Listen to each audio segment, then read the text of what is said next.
আসসালামু আলাইকুম সুপ্রিয় দর্শক, আপনাদের আমন্ত্রণ জানাচ্ছি আইন বিষয়ক নতুন একটি আলোচনায়। আজকে আমরা code of civil procedure amendment ordinance 2025 বা দেওয়ানি কার্যবিধি সংশোধন অধ্যাদেশ 2025 নিয়ে আলোচনা করব।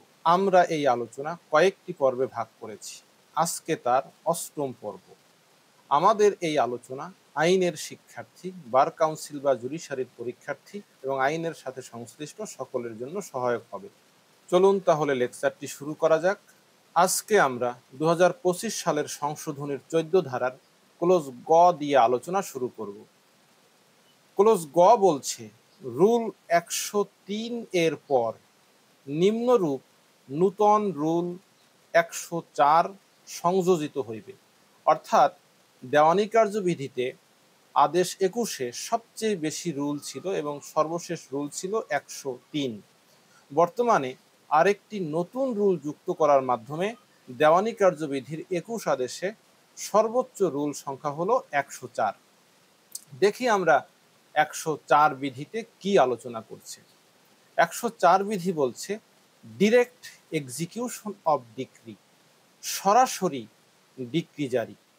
অর্থাৎ আগে যেভাবে ডিক্রি জারি করার জন্য নতুন করে জারি মোকদ্দমা রুজু করতে হতো, 2025 সালের এই সংশোধনীর পরে নতুন করে আলাদা জারি মোকদ্দমা রুজু না করে সরাসরি মূল মোকদ্দমার নথিতে ডিক্রি জারি করার জন্য আবেদন করা যাবে। এই বিধিতে দুটি উপবিধি আছে, আমরা প্রথমটি আলোচনা করছি। বলছে, not with standing anything contained in this code or any other law for the time being in force। বর্তমানে এই সিপিসি এবং অন্য কোনো আইনে যা কিছুই থাকুক না কেন, বর্তমান এই বিধান প্রাধান্য পাবে।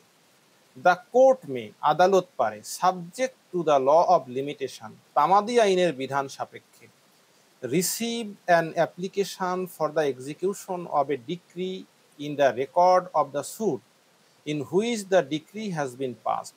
যে মোকদ্দমা ইতিমধ্যে ডিক্রি প্রণয়ন করা হয়েছে, সেই ডিক্রির বিষয়ে যদি ডিক্রি জারির জন্য কোনো দরখাস্ত পায়, অর অথবা where the record has been called for by an appellate or revisional court, যে ক্ষেত্রে আপিল আদালত বা রিভিশনাল কোর্ট মূল মোকদ্দমার নথিকে তলব করে। আমরা জানি, যখন আপিল আদালতে আপিল করা হয় বা রিভিশন করা হয়, তখন ওই মোকদ্দমার চূড়ান্ত শুনানির সময়ে মূল মোকদ্দমার নথিকে তলব করে। এটিকে আদালতের ভাষায় এলসিআর বলে, লোয়ার কোর্ট রেকর্ড। এই অবস্থায় যদি মূল মোকদ্দমার নথি আপিল আদালতে বা রিভিশন আদালতে থাকে, তখন মূল আদালত কি করবে দেখুন। বলছে, ইন এ পার্ট ফাইল, একটি খণ্ড নথিতে, prepared for this purpose and the court may forthwith order the execution of a decree.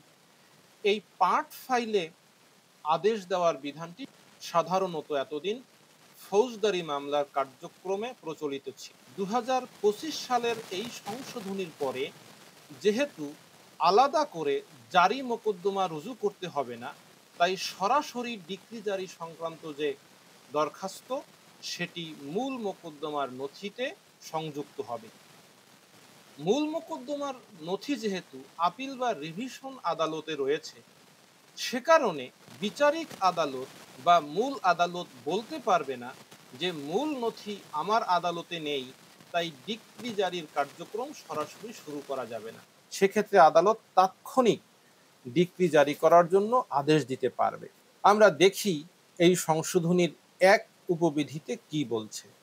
বলছে, দেখুন, এই কোড মানে সিপিসি বা বর্তমানে কার্যকর অন্য কোনো আইনে যা কিছুই থাকুক না কেন, আদালত তামাদি আইনের বিধান সাপেক্ষে, অর্থাৎ তামাদি আইনকে অনুসরণ করেই যে মোকদ্দমায় ডিক্রি প্রণয়ন করা হয়েছে, সেই মোকদ্দমার নথিতে অথবা আপিল বা রিভিশন আদালত কর্তৃক এই মোকদ্দমার নথি তলব করা হলে, যদি ওই নথি তার ওখানে থাকে, অথবা যদি আপিল বা রিভিশন আদালত কর্তৃক সেই নথিকে তলব করা হয়, তখন তার কাছে ওই মূল নথি নাও থাকতে পারে।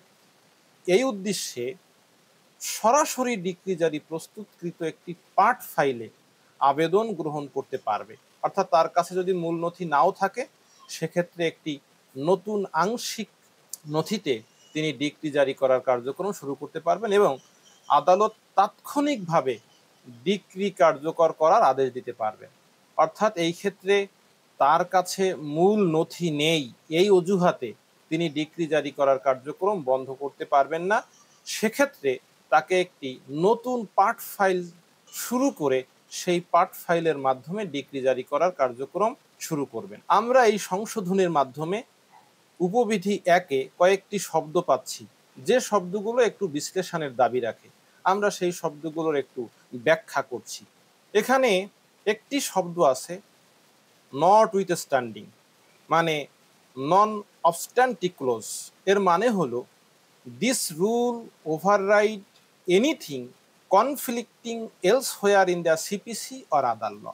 অর্থাৎ রুল 104-এর সাবরুল 1-এ যে বিধান বর্ণনা করা হয়েছে, সেই বিধান সিপিসির অন্য কোনো যদি বিধান বা অন্য কোনো আইনের বিধানের সাথে সাংঘর্ষিক হয়, সেক্ষেত্রে এই বিধানটি প্রাধান্য পাবে, ওভাররাইড পাবে।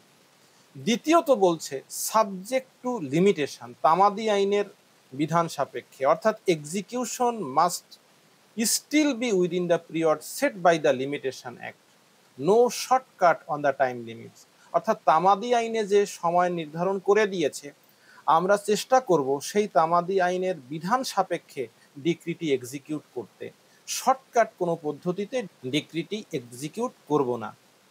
অর্থাৎ তামাদি আইনে যে নির্ধারিত সময় আছে, সেই সময়ের মধ্যেই আমরা ডিক্রিটি জারি করব। এক্ষেত্রে নতুন কোনো সময়সীমা নির্ধারণ করে দেওয়া হয়নি। প্রশ্ন হলো, এখানে আমরা ডিক্রি জারির জন্য কোথায় আবেদন করব? Normally in the suit record, যে আদালতে মোকদ্দমার নথিটা আছে সেখানেই। But if that file is up in appeal revision, যদি ওই মোকদ্দমার ফাইল আপিল বা রিভিশন আদালতে চলে যায়, the trial court does not have to wait. সেক্ষেত্রে এই সংশোধনীর পরে নথি তার আদালতে নেই, এই অজুহাতে ডিক্রি জারির কার্যক্রম বন্ধ থাকবে না। সেক্ষেত্রে তিনি কি করবেন? দেখেন, পার্ট ফাইল। পার্ট ফাইল বলছে the trial court creates a temporary execution file so execution can go on even while the original record suits in the higher court. এই মোকদ্দমার অরিজিনাল নথি উচ্চ আদালতে থাকলেও তাৎক্ষণিকভাবে তিনি একটা অস্থায়ী এক্সিকিউশন ফাইল, যেটাকে আমরা আইনের ভাষায় পার্ট ফাইল বলবো, সেই ফাইলের মাধ্যমে তিনি ডিক্রি জারি করার কার্যক্রম শুরু করবেন। এবং তিনি কি করবেন? দেখেন, fourth with execution court can pass immediate execution orders. আদালত তখন এই পার্ট ফাইলের অধীনেই তাৎক্ষণিকভাবে আবেদনের প্রেক্ষিতে ডিক্রি জারি করার কার্যক্রম শুরু করতে পারবে। আমরা এই পার্ট ফাইল সংক্রান্ত একটা উদাহরণ দেখি। ঘটনাটা হচ্ছে এরকম, এক্স অবটেইনস এ মানি ডিক্রি অ্যাগেনস্ট ওয়াই। ওয়াই এর বিরুদ্ধে এক্স একটি অর্থের মোকদ্দমার ডিক্রি পেয়েছে। কোন আদালতে? দ্য সিনিয়র অ্যাসিস্ট্যান্ট জাজ কোর্ট, সিনিয়র সহকারী জাজের আদালতে। Y files an appeal. Y যেহেতু হেরে গেছে, ওয়াই আপিল দায়ের করেছে। The appellate court calls for the original record. ওই মোকদ্দমার আপিলে আপিল আদালত অরিজিনাল নথি, মূল নথি তলব করেছে। No stay order is granted. ওই মোকদ্দমায় ডিক্রি জারির কার্যক্রমকে আপিল আদালত স্থগিত করেনি। এখন দেখেন কি হয়েছে, trial court could not easily proceed with execution without the original file. এক্ষেত্রে সমস্যা কি হলো? সমস্যা হলো, দেখেন, trial court could not easily proceed with execution without the original file. অর্থাৎ আমরা যেহেতু এখন দেখেছি যে সংশোধনীর পরে নতুন করে ডিক্রি জারি করার জন্য আলাদা মোকদ্দমা রুজু করতে হচ্ছে না, সেক্ষেত্রে জারি মোকদ্দমার দরখাস্তটি মূল মোকদ্দমার নথির সাথে সংযুক্ত হবে। কিন্তু নতুন মোকদ্দমাটি যদি আপিল বা রিভিশন আদালতে থাকে, সেক্ষেত্রে মূল নথি না থাকার কারণে 104 বিধির 1 উপবিধি অনুসারে সরাসরি ডিক্রি জারির দরখাস্ত কোর্ট আদালতের জন্য বিষয়টি একটি সমস্যা তৈরি করতে পারত। আমরা দেখতে পাচ্ছি x file an execution application in the trial court. এই মোকদ্দমার ডিক্রি হোল্ডার এক্স আদালতে ডিক্রি জারি করার জন্য একটি দরখাস্ত করলেন। Because the original record is with the appellate court, যেহেতু মোকদ্দমার মূল নথি রয়েছে আপিল আদালতে, the trial court open A part file for execution. তখন বিচারিক আদালত বা যে আদালত এখন ডিক্রি জারির কার্যক্রম শুরু করছেন, তিনি তার আদালতে মূল মোকদ্দমার নথি না থাকার পরেও একটি খণ্ড নথি শুরু করে সেই খণ্ড নথির মাধ্যমে তাৎক্ষণিকভাবে ডিক্রি জারি করার কার্যক্রম শুরু করতে পারবেন। এক্ষেত্রে বিচারিক আদালত দেখবেন ওই মোকদ্দমার ডিক্রি বা জাজমেন্টের সার্টিফাইড কপি আছে কিনা, বা ডিক্রি জারির জন্য যে দরখাস্ত দিয়েছেন সেটা ঠিকভাবে আছে কিনা, অথবা ওই মোকদ্দমার যদি কোনো কস্ট বা খরচাপাতির হিসাব নিকাশ থাকে পার্ট ফাইলে, সেই তথ্যগুলো ঠিকভাবে আছে কিনা। এই বিষয়গুলো দেখে জারিকারক আদালত যদি দেখে যে ফাইন্ডিং নো স্টে, অর্থাৎ এই ডিক্রি জারির কার্যক্রম শুরু করার ক্ষেত্রে উচ্চ আদালতের কোনো স্থগিতাদেশ নেই, তখন দ্য কোর্ট ফোর্থউইথ তাৎক্ষণিক order attachment of wise bank account from the part file.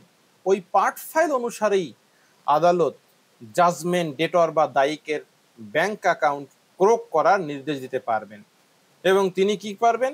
Execution proceeds, তিনি জাজমেন্ট ডেটরকে নোটিশ দিতে পারবেন, অ্যাটাচমেন্ট তার ব্যাংক অ্যাকাউন্ট অ্যাটাচমেন্ট বা ক্রোক করতে পারবেন, পজিবল সেল দরকার হলে কোনো সম্পত্তি বিক্রি করতে পারবেন, entirely from the part file while the main record remains at the appellate court. মোকদ্দমার মূল নথি আপিলেট কোর্টে বা কোনো কোনো ক্ষেত্রে রিভিশন কোর্টে থাকার পরেও এই পার্ট ফাইলের উপর ভিত্তি করে বর্তমানে আদালত ডিক্রি তাৎক্ষণিকভাবে কার্যকর করে দিতে পারবে। এই সংশোধনীর উদ্দেশ্য হলো ডিক্রি জারির কার্যক্রম যাতে দ্রুত নিষ্পত্তি হয়। এখন আমরা 104 বিধির 2 উপবিধির বিধান নিয়ে আলোচনা করব। এখানে বলছে হোয়ার দ্য ডিক্রি হোল্ডার, মোকদ্দমার ডিক্রি হোল্ডার বা জয়লাভকারী, or the purchaser of the property sold in execution of a decree। Decree জারির মাধ্যমে সম্পত্তি যখন বিক্রি হচ্ছে, সেই সম্পত্তি যিনি ক্রয় করেছেন সেই ক্রেতা, ইজ রেসিস্টেড, যদি তিনি প্রত্যারিত হন, অর অবস্ট্রাক্টেড, বাধাপ্রাপ্ত হন, দুটো শব্দের মধ্যে পার্থক্য আছে, আমি একটু পরে বলছি, বাই দ্য জাজমেন্ট ডেটর, দায়িক কর্তৃক, or any person claiming under him, অথবা দায়িকের মাধ্যমে দাবিদার কোনো ব্যক্তি, অর এনি আদার পারসন, অথবা অন্য কোনো তৃতীয় পক্ষ কর্তৃক।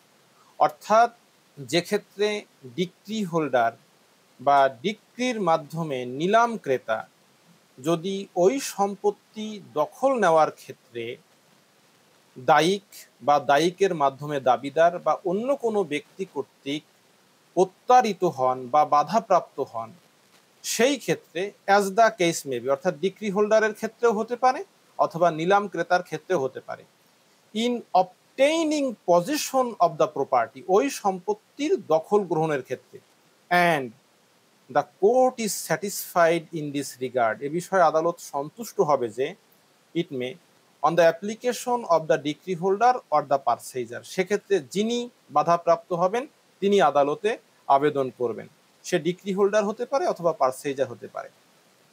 ডিরেক্ট আদালত নির্দেশ দেবে এনি পারসন, যে কোনো ব্যক্তিকে, as the court May appoint in this behalf, আদালত কোনো ব্যক্তিকে নিয়োগ করবেন ইফ নেসেসারি, যদি দরকার হয়, the law enforcement agency to place the decree holder or purchaser in possession of the property, ওই সম্পত্তি ডিক্রি হোল্ডার বা পারচেজারকে বুঝিয়ে দেওয়ার জন্য আইন প্রয়োগকারী সংস্থাকেও নিয়োগ দিতে পারবে।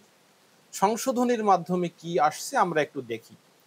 বলছে যে ক্ষেত্রে ডিক্রিদার বা ডিক্রি জারিতে বিকৃত সম্পত্তির ক্রেতা দুজনের কথা বলছে, ডিক্রিদারও হতে পারে অথবা ক্রেতাও হতে পারে। দেনাদার বা তার অধীনে দাবিদার কোনো ব্যক্তি বা অন্য কোনো ব্যক্তি, এই তিনজনের যে কোনো একজন দেনাদার হতে পারে, তার অধীনের দাবিদার কেউ হতে পারে অথবা অন্য কোনো ব্যক্তি। যেমনটি প্রযোজ্য হয়, যেমনটি প্রযোজ্য হয় বলতে যদি ডিক্রিদার আসে ডিক্রিদারের ক্ষেত্রে বা যে ক্রেতা আসলে তার ক্ষেত্রে সম্পত্তির দখল পেতে প্রতিহত বা বাধাপ্রাপ্ত হয় যদি তাদেরকে এইভাবে ডিক্রিটা কার্যকর করার ক্ষেত্রে বা সম্পত্তির দখল নিতে বাধা দেন এবং আদালত এ বিষয়ে সন্তুষ্ট হলে ডিক্রিদার বা ডিক্রি ক্রেতার আবেদনে আদালত সন্তুষ্ট হবে যে তারা বাধা দিয়েছেন।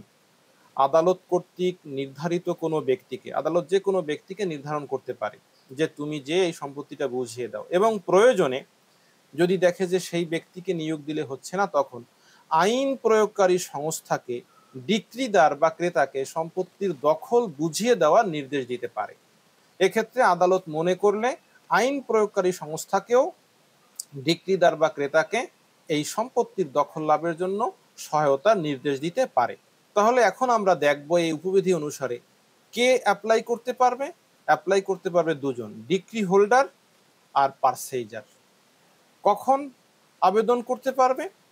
দেয়ার ইজ রেসিস্টেন্স অর অবস্ট্রাকশন। আমি বলেছিলাম রেসিস্টেন্স এবং অবস্ট্রাকশনের পার্থক্য বলবো।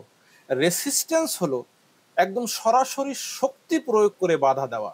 এক্ষেত্রে ডিক্রি হোল্ডার বা পারচেইজার বা তার পক্ষে যারা জমির দখল নিতে গিয়েছে তাদেরকে শারীরিকভাবেও আঘাত করতে পারে।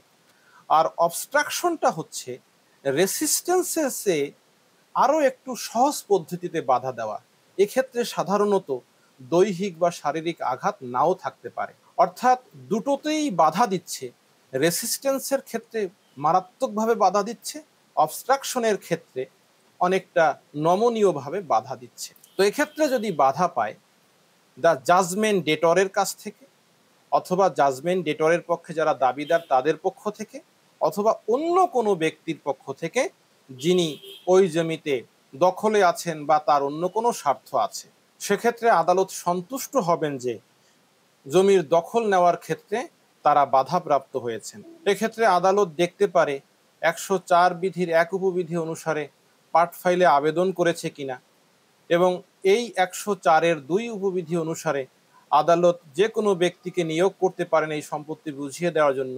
যেমন কোনো আমিনকে দায়িত্ব দিতে পারেন, কোনো কমিশনার নিয়োগ করতে পারেন, এমনকি আদালত তখন direct police aid to deliver possession, অথবা আইন প্রয়োগকারী সংস্থা যেমন পুলিশকেও ওই সম্পত্তি বুঝিয়ে দেওয়ার নির্দেশ দিতে পারে। আমরা আমাদের এই আলোচনার 8ম পর্বের একদম শেষ পর্যায়ে চলে এসেছি।